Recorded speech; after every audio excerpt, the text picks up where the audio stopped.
हरे कृष्णा। तो इस समय पुरुषोत्तम मास का बहुत ही पवित्र महीना चल रहा है और हम लोग पुरुषोत्तम मास की महिमा को सुन रहे हैं। तो अभी तक अध्याय 25 तक पाठ हुआ था, जिसमें राजा दृढ़धर्मा वाल्मीकि मुनि से प्रश्न पूछ रहे हैं। तो वाल्मीकि मुनि राजा दृढ़धर्मा को पुरुषोत्तम अधिक मास के कुछ नियमों का वर्णन करते हैं। तो उसमें एक बात तो वे बताते हैं कि शुक्ल पक्ष और कृष्ण पक्ष की एकादशी को श्रद्धा भक्ति के साथ उपवास किया जाए। पुरुषोत्तम अधिक मास में पहले शुक्ल पक्ष आता है और बाद में कृष्ण पक्ष आता है। बाकी जितने भी महीने होते हैं तो उनमें पहले कृष्ण पक्ष आता है, फिर शुक्ल पक्ष आता है। लेकिन पुरुषोत्तम अधिक मास का जो है दूसरे प्रकार का ही विधान है कि पहले शुक्ल पक्ष आता है, फिर कृष्ण पक्ष आता है। तो जैसे आज जो एकादशी है पुरुषोत्तम अधिक मास की, ये शुक्ल पक्ष की एकादशी है। तो वाल्मीकि मुनि बताते हैं कि पुरुषोत्तम अधिक मास में जो व्यक्ति शुक्ल पक्ष की और कृष्ण पक्ष की एकादशी को श्रद्धा भक्ति के साथ उपवास करते हैं, वे 4 भुजाओं का रूप धारण करके गरुड़ पर सवार होकर वैकुंठ में जाते हैं। शुक्ले कृष्णे नरो भक्त्या एकादशीं समुपोषयेत् आरुह्य गरुणं याति नरो भूत्वा चतुर्भुजः।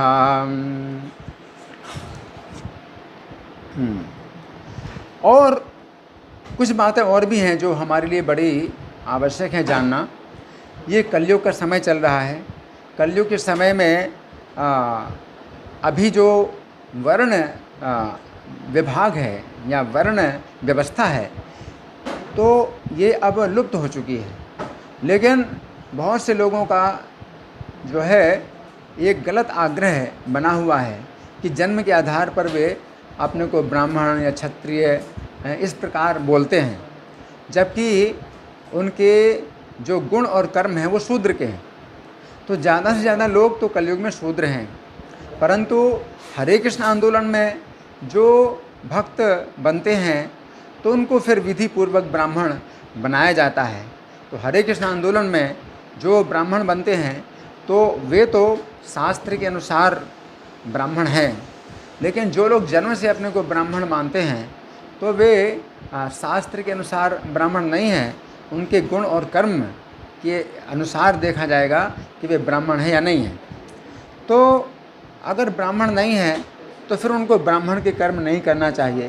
पुरुषोत्तम अधिक मास में इस बात का जो है विशेष नियम है कि जो व्यक्ति ब्राह्मण ना हो तो उसे ब्राह्मण जैसे कार्य जो भी अनुष्ठान होते हैं ब्राह्मणों के, उन्हें नहीं करना चाहिए, है ना। तो इसमें वाल्मीकि मुनि बताते हैं कि शूद्र को कुशा के आसन पर नहीं बैठना चाहिए, उसे जनेऊ नहीं धारण करना चाहिए, उसे वैदिक की क्रिया नहीं करना चाहिए। तो इस प्रकार से कुछ निषेध हैं इस पुरुषोत्तम अधिक मास में।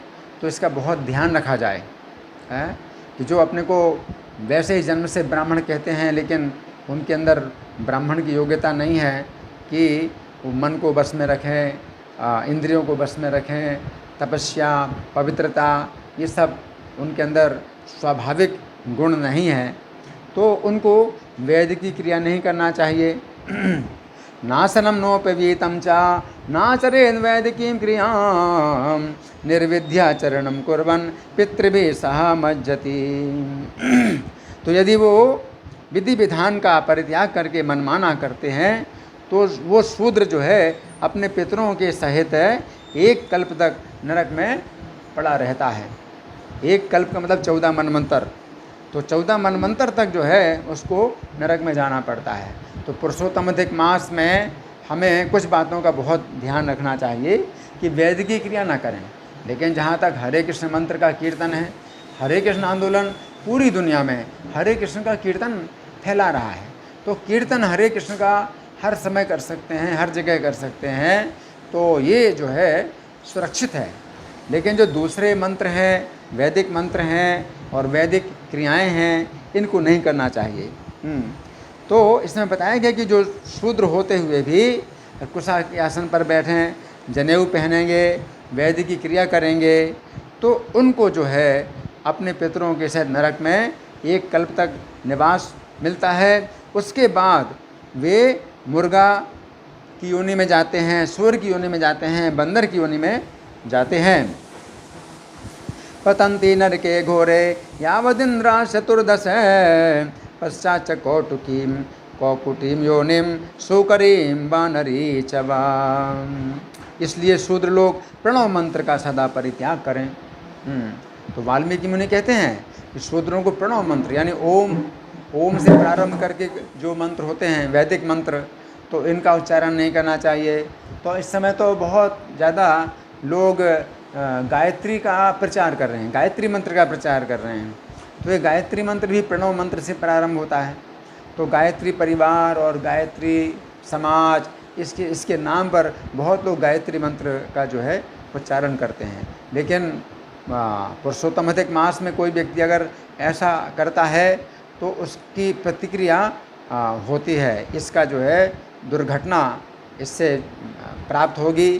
तो अच्छा यही है कि हरे कृष्ण मंत्र हर समय कोई कर सकता है, कोई ब्राह्मण हो चाहे ब्राह्मण ना हो, हर कोई हरे कृष्ण मंत्र का जाप कर सकता है। लेकिन गायत्री का जाप हमें तब प्राप्त होता है जब हमें योग्यता प्राप्त हो जाती है ब्राह्मण बनने की।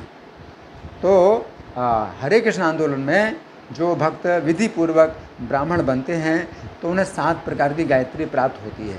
अन्यथा गायत्री मंत्र या ओम प्रणव मंत्र इनका जो है जाप ना करें। तो राजा वाल्मीकि मुनि राजा दृढ़धनवा से कहते हैं कि ब्राह्मण अगर नमस्कार करे शूद्र को, अगर शूद्र जो है अपने को नमस्कार करवाए ब्राह्मण के द्वारा तो शूद्र नष्ट हो जाएंगे, वो शूद्र नष्ट हो जाएगा अगर ब्राह्मण उसको नमस्कार करे। तो शूद्र जो है अगर ब्राह्मण बनने की कोशिश करता है और ब्राह्मण से ऊपर बनने की कोशिश करता है तो पुरुषोत्तम अधिक मास में ये जो है बहुत इसका जो है दंड है कि शूद्र नष्ट हो जाते हैं। तो हे राजन, पृथ्वी तल के जो देवता हैं ब्राह्मण, तो जो पृथ्वी तल के देवता जो ब्राह्मण हैं उनके वाक्य से जो सामान्य व्यक्ति हैं वे देवत्व प्राप्त करते हैं। इसलिए जिन विद्वान व्यक्तियों को अपने कल्याण की कामना हो वे ब्राह्मणों के वाक्य का उल्लंघन ना करें। धरामराणाम वचन नरोत्तमा दिव्योकसाम वह पदमा मनंती नोल्लंघेन भूप्य वचांसी तेषाम श्रेयोभिकामी मनुजा सविद्वान। ये मैंने उत्तम कल्याणकारी पाप विनाशक शुभ फलदायक माधव भगवान को प्रसन्न करने वाला और चित्त को संतुष्ट करने वाला धर्म का रहस्य बतलाया है। वाल्मीकि मुनि कहते हैं कि भगवान माधव को प्रसन्न करने वाला ये व्रत है, धर्म का रहस्य है, चित्त को संतुष्ट करने वाला है। इदम मया धर्म रहस्य मुक्तम श्रेयस्करम पाप विमर्दनम च फलप्रदम माधव तुष्टि हेतो पठे च नित्यम मनसोभिरामम। इसे जो व्यक्ति पढ़ेंगे अथवा सुनेंगे हे राजन, वे उस परम लोक गोलोक में जाएंगे जहाँ भगवान योगीराज श्री कृष्ण का निवास है। यह शृणोति नरो राजन पठते वापि सर्वदा सयाति परमं लोकम यत्र योगीश्वरो हरिः। इस प्रकार से ये बृहन्नारदी पुराण में पुरुषोत्तम महात्म्य का श्री नारायण नर संवाद में जो 26वां अध्याय है ये पूरा हुआ। अब चूँकि आज एकादशी है, आज पुरुषोत्तम अधिक मास के शुक्ल पक्ष की एकादशी है, तो ये जो एकादशी का महात्म्य है ये स्कंद पुराण में जो बताया गया है, तो इसको मैं पढ़ करके सुना रहा हूँ, आप लोग बड़े ध्यान से सुने। इस कथा को युधिष्ठिर महाराज सुन रहे हैं और भगवान श्री कृष्ण सुना रहे हैं। तो युधिष्ठिर पूछते हैं भगवान श्री कृष्ण से कि हे जनार्दन, पुरुषोत्तम अधिक मास के शुक्ल पक्ष में कौन सी एकादशी होती है, उसका नाम और विधि क्या है, मुझसे कहिए। मलिम्नो चस्य मासस्य का वा एकादशी भवेत्, किम नाम वो विधिस्तस्या कथयस्व जनार्दन। तो श्री कृष्ण बोले कि हे राजा युधिष्ठिर, पुरुषोत्तम अधिक मास में जो पद्मिनी नाम की पुण्यतिथि होती है, यत्न पूर्वक उसकी उपासना करने से वो पद्मनाभ भगवान के लोक में ले जाती है। मम मासस्य या पुण्या प्रोक्ता नामना च पद्मिनी, सोपोषिता प्रयत्नेन पद्मनाभे पुरम नयेन। ये मेरा महीना जो है, इसमें ये जो तिथि है एकादशी की पुण्यवती है और पापों को नाश करने वाली है। इसका फल वर्णन करने में 4 मुख वाले ब्रह्मा भी असमर्थ हैं। मम मासे महापुण्या कीर्तिता कल्मषापः, तस्या फलम कथयितुं न शक्तुश्चतुराननः। पहले ब्रह्मा जी नारद जी से पापों का नाश करने वाली और भुक्ति मुक्ति देने वाली इस पद्मिनी के उत्तम व्रत को कहा है। नारदाय पुरा प्रोक्तम विधिना व्रतमुत्तमं, पद्मिन्या पापराशिघ्नं भुक्ति मुक्ति फल प्रदम। श्री कृष्ण भगवान की वाणी सुनकर धर्मज्ञ राजा युधिष्ठिर बहुत आनंदित हुए और श्री कृष्ण से एकादशी की विधि पूछने लगे। श्रुत्वा वाक्यम मुरारेस्तु प्रोवाच मुदितान्वितः, युधिष्ठिरो जगन्नाथम विधिं पप्रच्छ धर्मवेद। राजा के वचन सुनकर प्रीति से प्रफुल्लित नेत्र वाले श्री कृष्ण बोले, हे राजन सुनो, जो मुनियों को भी दुर्लभ है उसे मैं कहूँगा। श्रुत्वा राज्ञस्तु वचनम प्रीत्युत्फुल्लाम्बुजे क्षणः, शृणु राजन प्रवक्ष्यामि मुनीनाम अप्यगोचरम। तो इसमें स्नान करने के लिए हम अगर भगवान से प्रार्थना करते हैं स्नान के लिए, तो इसका एक मंत्र इस प्रकार है कि हे शंख चक्र गदाधारी जगतपति, हे देवताओं के देवता, हे विष्णु, मुझे अपने तीर्थ में स्नान करने की आज्ञा दीजिए। देव देव जगन्नाथ शंख चक्र गदाधर, देहि विष्णु ममानुज्ञाम तब तीर्थावगाहने। भगवान के सम्मुख नृत्य करना चाहिए। ये जो एकादशी है इस दिन भगवान के सामने नृत्य करना चाहिए और कीर्तन करना चाहिए। जो पतित हैं उनसे बातचीत नहीं करना चाहिए, उनको छूना नहीं चाहिए।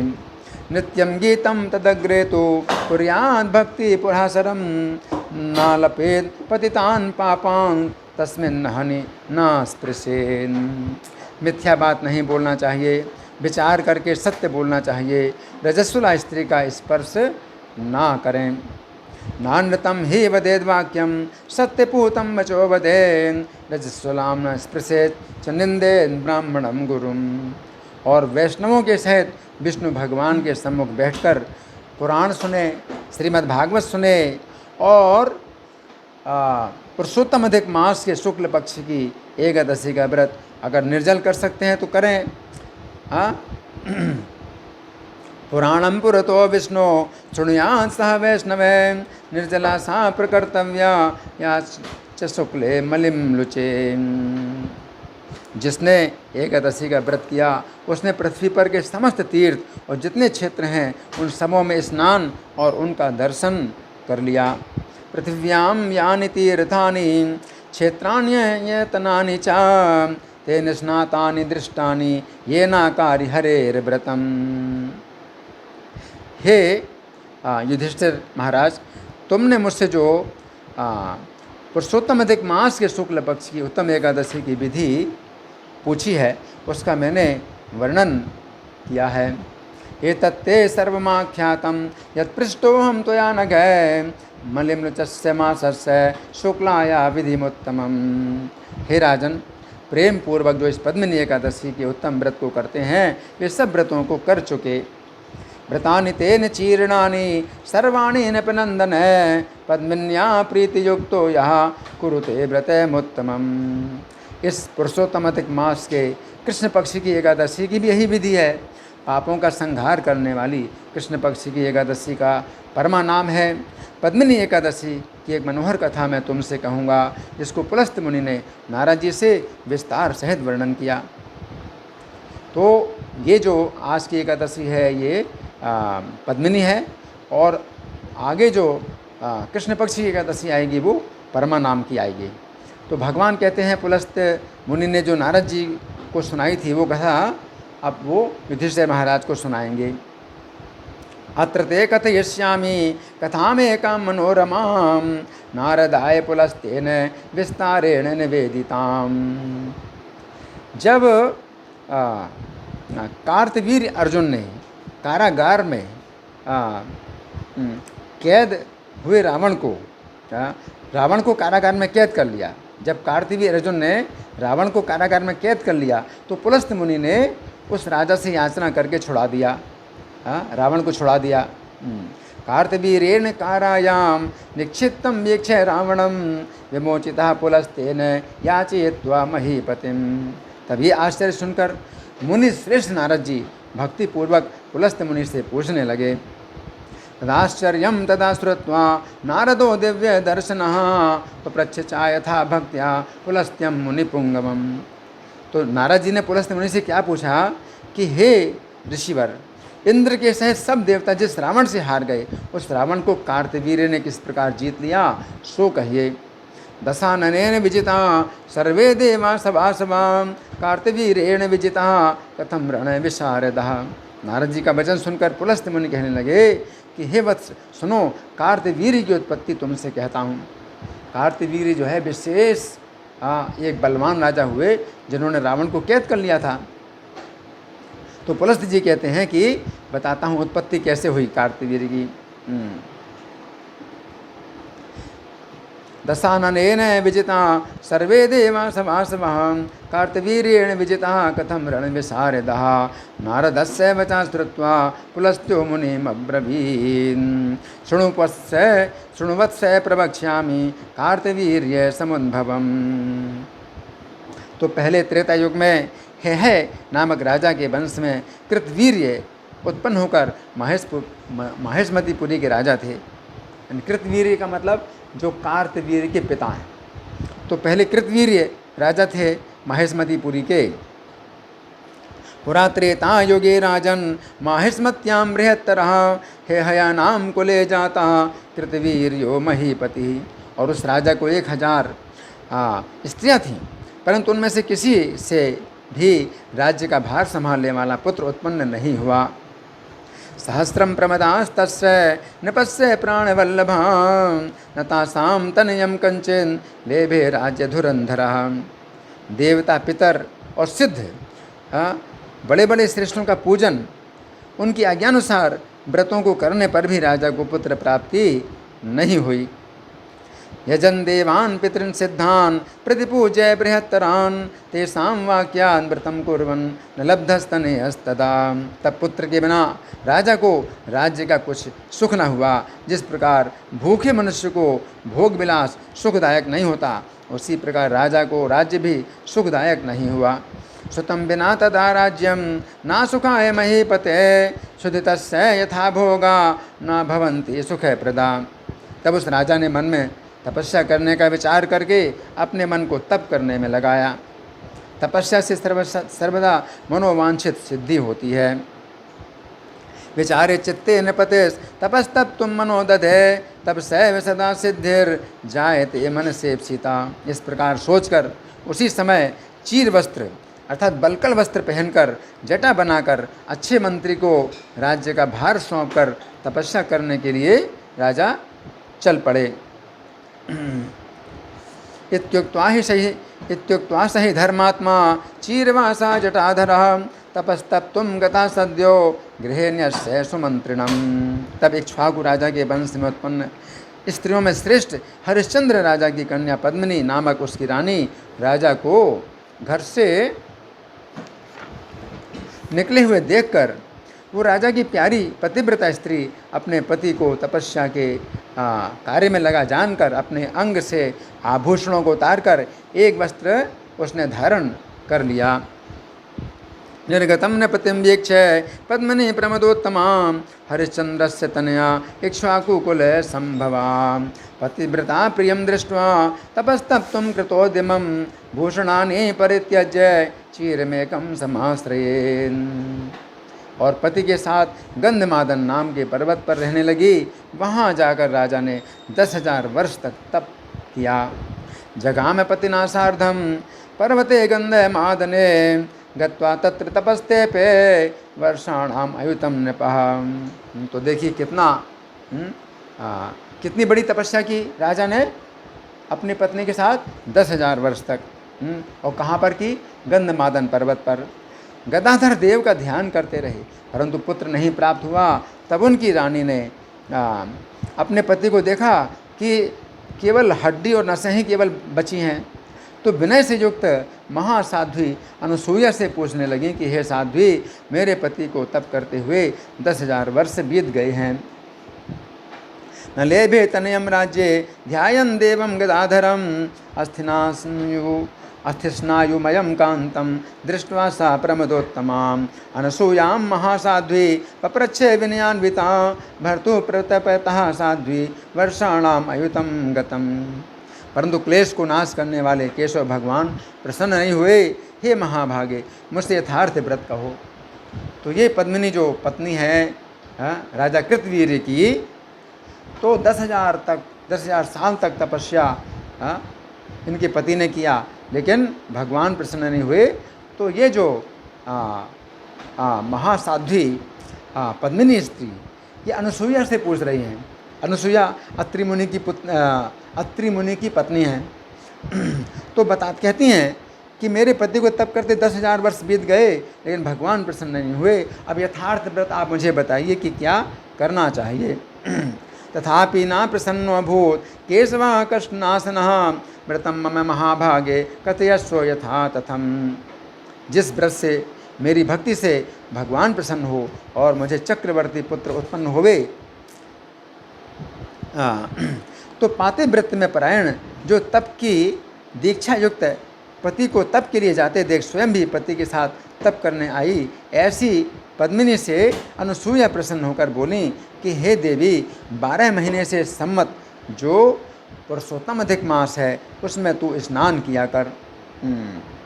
श्रुत्वा तस्यास्तु वचनम पतिव्रत परायणाम यम प्रव्रजन्तं नृपतिं स्वयं वव्राज दीक्षितं तदा प्रोवाच सहृष्टा पद्मिनीं पद्मलोचनां स्नात्वा मलिं लुचे शुभ्रु मास 12 सम्मते। तो अनुसूया देवी कह रही हैं पद्मिनी से कि हे देवी, 30 दिन में 1 महीना पूरा होता है, उसके बीच में 12 युक्त 2 एकादशी होती हैं, एक पद्मिनी और दूसरी परमा।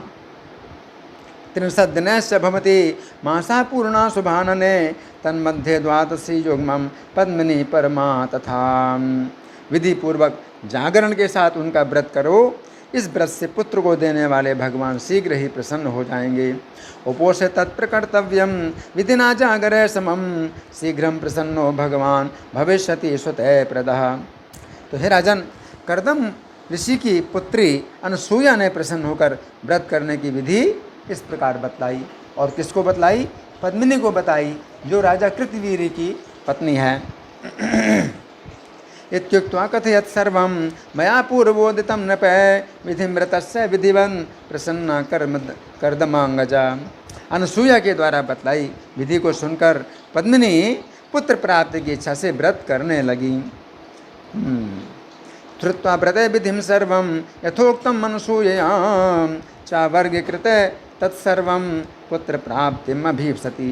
एकादशी को सदा वह निर्जल निराहार रहती, रात्रि में गीत और नृत्य समेत जागरण करती थीं। एकादश्याम निराहारा सदा जाता च निर्जला जागरेण युता रात्रो गीत नृत्य समन्विता। व्रत पूर्ण होने पर शीघ्र ही प्रसन्न हो गरुड़ पर चढ़े हुए केशव भगवान आकर बोले, हे शोभने, तू वर मांग।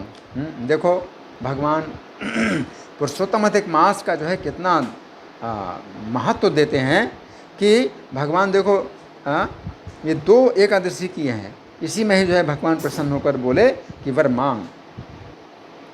पूर्णे व्रते च वै शीघ्रं प्रसन्ना केशवा स्वयं बभासे गरुणारूढ़ो वरम वरय शोभने। श्री भगवान के वचन सुनकर उस शुद्ध मंद हास्य वाली ने प्रीति से भगवान की स्तुति करके मांगा कि मेरे पति को आप बहुत बड़ा वर दीजिए। श्रुत्वा वाक्यम जगद्धातु स्तुत्वा प्रीत्या शुचिस्मिता याचेद्य वरम देहि मम भर्तुर्बृहत्तरम। पद्मिनी का ये वचन सुनकर कृष्ण बोले, हे भद्रे, मैं तुमसे प्रसन्न हूँ, कहकर जनार्दन बोले। पद्मिन्यास्तद्वचः श्रुत्वा कृष्णः प्रीतः प्रियं वदः त्वयाहं तोषितो भद्रे प्रत्युवाच जनार्दनः। तो भगवान ने क्या उत्तर दिया कि मैं तो तुम्हारे ऊपर प्रसन्न हूँ, तो तुम वर मांगो। तुम्हारे पति ने वो नहीं किया जो तुमने किया। तुम्हारे पति ने 10,000 वर्ष तक तपस्या की, लेकिन उससे मैं प्रसन्न नहीं हूँ, तुम्हारे द्वारा मैं प्रसन्न हूँ। तो भगवान ऐसा पद्मिनी से कहते हैं। ये पुरुषोत्तम अधिक मास का महीना मुझे जैसा प्यारा है वैसा दूसरा और नहीं है। उसके मध्य में मेरी प्रीति बढ़ाने वाली सुंदर एकादशी होती है। मलिम्लुष्य मासोसो नान्यो में प्रीतिदायक तन्मध्य एकादशी रम्या मम प्रीति विवर्धनी। हे देवी, तुमने उसी एकादशी का व्रत शास्त्रों की विधि से किया है, इसलिए मैं तेरे ऊपर प्रसन्न हूँ। सात्वयोपोषिता शुभ्रु यथोक्त विधिना मुना तेन त्वया प्रसन्नोहम कृतोस्मे शुभगानने।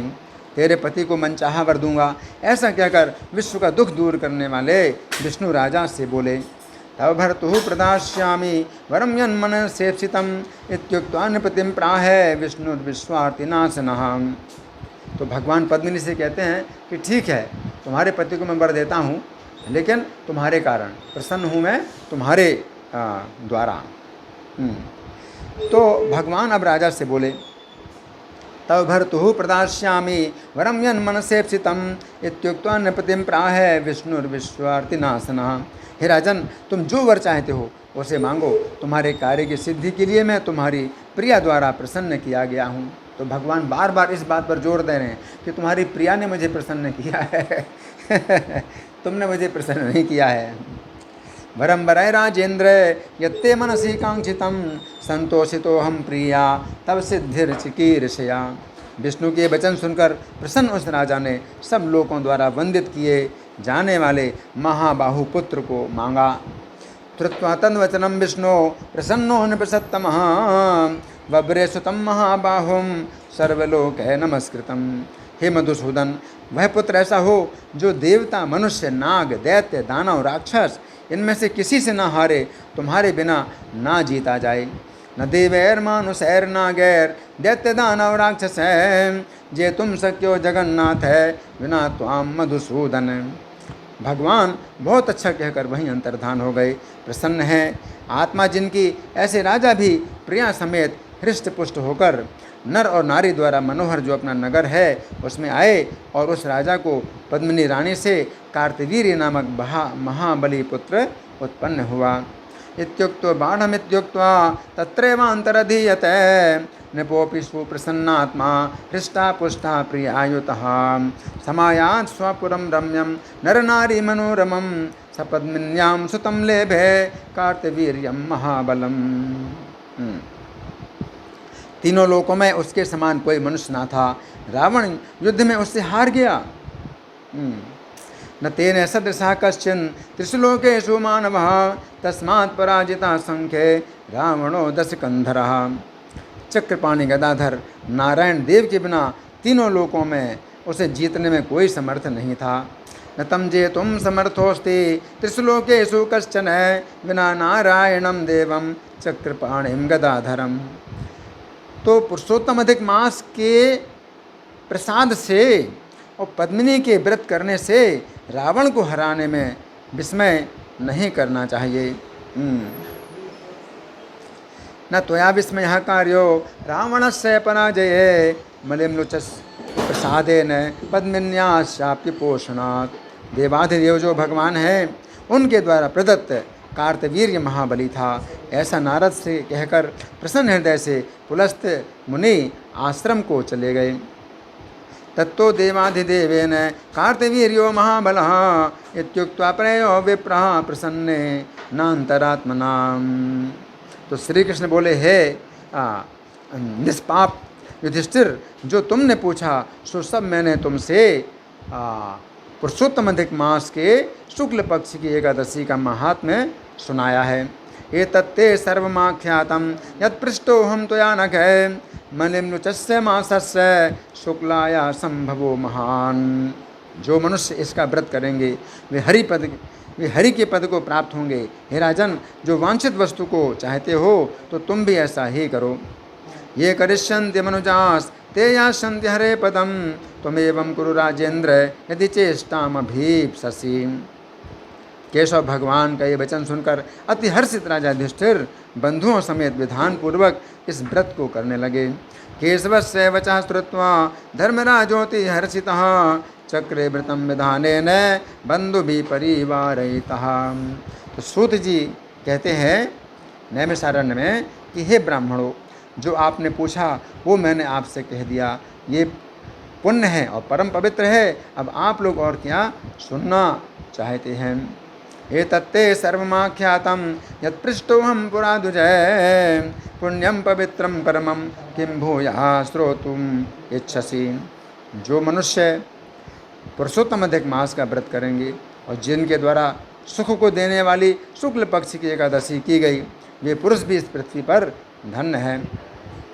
एवं विधम योपि व्रतम मनुष्या भक्त्या करिष्यन्ति मलिम्नुचश्च उपोषितायस्तु सुखे प्रदात्री या शुक्ल पक्षे भुवि तेऽपि धन्याम। और जो इसकी संपूर्ण विधि को सुनेंगे, तो ये जो है विशेष बात है कि मैं सुना रहा हूँ, जो लोग सुन रहे हैं तो वे सुने कान खोल करके इसका क्या महात्म्य है।